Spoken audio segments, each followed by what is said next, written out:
It seems there was something about that nutty name, Lee said about Dormammu, that was keeping Doc's devoted disciples awake at night trying to figure out who Dormammu was.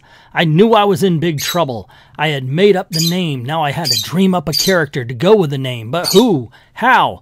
Ditko visualized that answer. He gave the demonic DD a visage totally different from any villain I had ever seen in comics before. And next to him was a mysterious silver-haired woman captured that was not even named until 20 issues later to be known as Clea, not only the mother of a villain called Umar, but the niece of the dread Dormammu.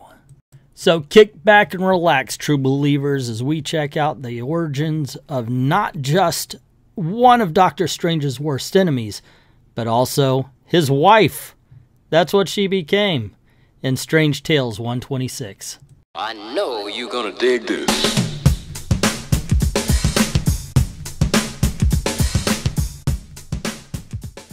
Well, we got Dormammu on the cover, kind of. He's on that little bottom box.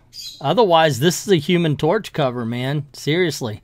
We did a whole video, actually, about heroes and villains that don't appear on their first appearances. So, Clea, you're among some greats. And God bless the classic splash page where we see Doctor Strange, master of the mystic arts, the domain of the dread Dormammu, and a little box that says, "There's a world half hidden between the real and the imaginary. It is to that world, the world of magic, that this trend-setting series is dedicated." Written by Stan Lee, Prince of Prestidigitation, and illustrated by Steve Ditko, Lord of the Legerdemain. The book opens as we see Doctor Strange's astral projection return to his body after a battle with Baron Mordo. But no sooner does the man of mystery attain his mortal body than he finds himself in the grip of a spell so powerful he dares not even think its name. Only one living being has the power to do this. But why? Doctor Strange asks. Doctor Strange pops into the chambers of the Ancient One, asking, "Why did you summon me, my master?" "Because of him, the one I now make visible to you. A spirit form," Doctor Strange says. "Does he dare to menace you, master?" "No, my son. He is merely a messenger from the dread Dormammu." I know I'm a well-actually person on this one, but you gotta think that if he's just randomly pulling Doctor Strange halfway across the world no matter what because he's got a little bug up his ass, at least once Doctor Strange has been sitting on his mystical throne reading the Darkhold, only to have him leaving a poop trail all the way through whatever teleportation mystical realm they're going through. So the Ancient One informs Doctor Strange that Dormammu has plans to go from his dark realm into the realm of men, and this must never be. His powers are too great, his ways are too alien. Humanity must never be threatened by such a menace. Yet, I am too aged, too weary to stop him. And Doctor Strange is like, "Yeah, no worries. I'll go confront the dread Dormammu." And then the Ancient One's like, "Okay, hold up. Let me tell you something now. See, I used to be really powerful, and even then I couldn't beat Dormammu." And Doctor Strange is like, "Yeah, no worries. I will not fail. Too much is at stake." Anyone else getting the idea that maybe the Ancient One is setting Doctor Strange up? It's like, he's gonna get his ass kicked. But the Ancient One sends Doctor Strange on his way. "So be it then. By the shades of Seraphim, in the name of all-seeing Agamotto, I dispatch thee to the domain of the dread Dormammu." And Doctor Strange's like, "Yo, it's done. There can be no turning back. I am committed to the battle of my life." Dude, you're about to meet the woman you're gonna marry. There's gonna be a lot more battles rougher than this. Bum bum ba-dum bum. Hey! Slowly the mists begin to clear as a strange, startling world takes form, a world in which the impossible is believable and the incredible is commonplace. The world of the dark domain, the world of the dread Dormammu. And we see Doctor Strange floating through a mist. The journey is over, but judging by the unspeakable menace I see before me, the battle has just begun. A creature looms over Doctor Strange. A being shoots down towards him. "May the 7 rings of Ragdor protect me. I'm bathed in the glow of a mystic ray. My brain is on fire. It is a test of will, and mine must prevail." I'm not gonna lie, I like the art so far. I like the tree thing that kind of reaches up. It looks like a hand as Doctor Strange was going through the circle of smoke and such. And the design of the creature itself, I think, was that 3 arms? I mean, there's no discernible, like, humanistic features we could just place on this person, things that we think things might be. They're very imaginative. I love this art so far. I'm into Steve Ditko. So Doctor Strange wins the Battle of the Wills, and he continues his journey, and I want to just look at these panels. They're awesome. This is so much more imaginative than what we get today because too many people are trying to ground it in reality. No, it's a comic book. Go for freaking broke. And here we go, ladies and gentlemen, the very first appearance of the dread Dormammu, as we see one of his lackeys saying, "Behold, Master, one comes. How can this be? It is not the Ancient One. It is merely his disciple. Vanquishing so weak a foe shall give me small satisfaction." Dormammu steps up. "There can be but one answer. The Ancient One knows I cannot be stopped, so he dares not come himself. The die is cast, and Earth shall soon be mine." You know, a lot of characters go through a lot of changes and everything, but I gotta tell you, I've never read this book before. So to see a blue head in the shape, I swear to gosh, in the right panel there, he kind of looks like the silhouette of Admiral Akbar. So one of the lackeys goes, "Hey, Dormammu, what if this guy has the stuff?" And Dormammu's like, "No, such insolence must not go unpunished." And the dude begs for mercy, but Dormammu says, "What do I know of mercy? You shall remain thus imprisoned by the crimson bands of Sidorak till it pleases me to release you." Okay, kids, here's the thing. Is it Sidorak or Sidorak? How do you pronounce it? Let me know in the comments below. Meantime, Doctor Strange faces his next challenge, a midget. Yeah, I swear to God, that's the line. It's right there. You can see it. A midget. He appears to be devoid of power, and yet I must be on my guard. I'll hold him at bay with a mild spell, and then wait, he's growing before my eyes. Doctor Strange notices that this creature feeds on magical spells, so instead of backing off, now I must use the strongest spell of all. It worked. Praise the omnipotent Ashtur. It was he who warned me of those who feed on other spells. And ladies and gentlemen, may I announce the first appearance of Clea Strange. So that is the human creature who dares defy Dormammu, she says to herself. I have heard Father speak of an Ancient One who battled Dormammu long ago. It cannot be the same one, for he is young and fair to behold. She continues thinking, but alas, he has been seized by the dwellers below. I'm being drawn down into this two-dimensional object as though some sort of life exists below it, Doctor Strange says, as he's sucked into what looks like a magic carpet.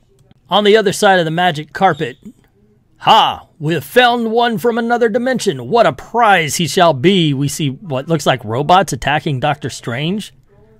By the 12 moons of Munipur, these creatures cannot be stopped by spells, Doctor Strange exclaims. And yet there must be a way. Doctor Strange opens his amulet. Dwellers in the realm of the darkness cannot resist its gleaming, glistening beacon. And we see Clea watching, talking to herself. The creature from another world possesses courage, and what a pity he can never hope to triumph over the dread Dormammu.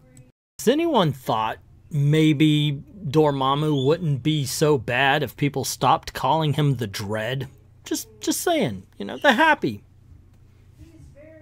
The ne'er-do-well. I don't know, just anything but the Dread Dormammu. So Clea thinks to herself, why does he continue on? Surely by now he can see how hopeless it is. Why? He's defeated everything so far. As a matter of fact, suddenly, another danger. The worst looking so far. Doctor Strange easily waves away the character he just said. Oh, that looks like the worst one ever. It's one panel. And another one shows up. As a matter of fact, he says that. Another one. I've no way of knowing how many more will follow. Doctor Strange is captured, realizing that the other menaces he faced were merely distractions for this new one to capture him. But Doctor Strange figures out a way, as he says, first I let the light of the Vashani bathe him in this irresistible glow, imprisoning him for as long as I desire. Next, I dispel the pocket around me, replacing it with the vapors of Valtor. Does that mean farts? I think that means farts. And of course, with the ease that he has vanquished all comers, he sees more villains approach going, And now, though I see others about to assault me, I know that I am their equal. Nay, more than that, I am their superior. And Clea looks on. Never have I seen such a one. He vanquishes those who oppose him as if he were the dread Dormammu himself. So who do you think would win? Dread Pirate Roberts, Dread Dormammu, or Judge Dredd? So while Doctor Strange is bragging, the monarch of the dark domain gives vent to his uncontrollable rage. So, you allowed yourself to be defeated by a lone intruder.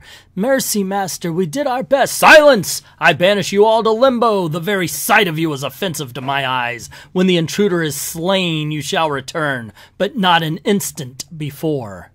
And thus Dormammu decides to get off his ass, and now I myself shall deal with the one from the world called Earth. Let him be brought to me, and no sooner has the thought taken form than a mystic path appears, leading to the dread Dormammu. And Clea cries, Never have I sensed such rage, such fury in the heart of Dormammu. The valiant stranger walks to his doom. And we see Doctor Strange walking to his doom. Clea calls out to Doctor Strange, Come forward, you of the outer world. I wish to look upon your features before you die. Doctor Strange says, I sense someone behind me. Could it be the voice that you sensed? I was right, it's a girl. Stop, you must go no further. The dread Dormammu waits to... Dormammu waits to slay you, Clea says. I am aware of that. But you cannot suspect how powerful he is. You throw away your life by facing him. Now, Doctor Strange has to do it. I mean, she's like, oh, no, don't do it. But come on, you just called him out. He's got his pride. He's got to go, no, I'm going to prove to you I got this. And then you and me are going to go a-banging. So Clea gives warning once again, and Doctor Strange is like, yo, I fight evil. That's what I do, baby. And she says, wait, there's no one more powerful than Dormammu. And he's like, yeah, I know. That's why I've got to go face him, because there ain't no way he's setting foot on planet Earth. And she's like, yeah, why bother? And she lets him go ahead. So now we get to the big confrontation, what we've been waiting for, Doctor Strange versus Dormammu. Finally, the two adversaries from two different worlds stand before each other. Doctor Strange says, I have brought you a message from the Ancient One. You are forbidden to set foot on Earth under penalty of... But Dormammu ain't hearing it. Enough! None speak thus in the presence of Dormammu. You are merely a messenger. I discuss nothing with underlings. Send me the Ancient One. I shall permit you to live a few minutes longer. Until he enters. Doctor Strange retorts, It is with me you shall deal if you wish to attack the Ancient One. It cannot be done while I still live. Dormammu replies with anger, Then remember those foolhardy words, human. They shall be among the last you ever utter. If you would save the world you come from, you must first defeat Dormammu. But this cannot be done, for the dread Dormammu is unbeatable. Alone in an alien dimension, about to battle the most powerful figure in the world of black magic, Doctor Strange is facing the fight of his life, and we shall bring you the complete chronicles of that never-to-be-forgotten battle next issue. So, till then, may the dread Dormammu never speak your name. Once again, gang, there you go, the first appearance of Clea and Dormammu. How was it? I actually enjoyed it.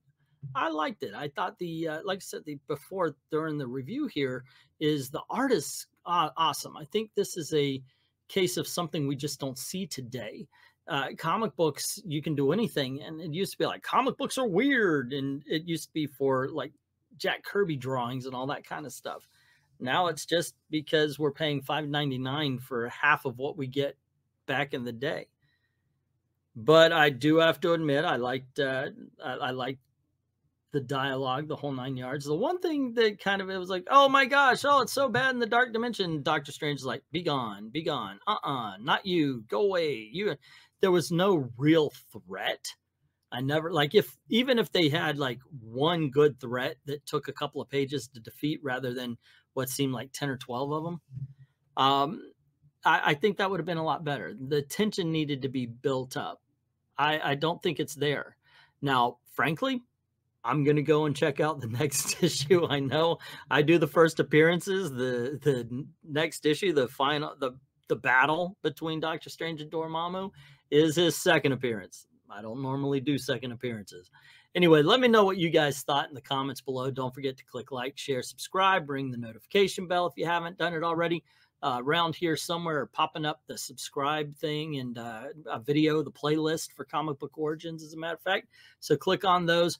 Check them out. Go on over to Ko-Fi, drop $1 in the till if you want to help out the channel or commission a video. Tell me who you would like to see in one of these comic book origin videos. Like, thank everybody who's already done that. And to everyone, all the true believers, thank you very, very much for watching.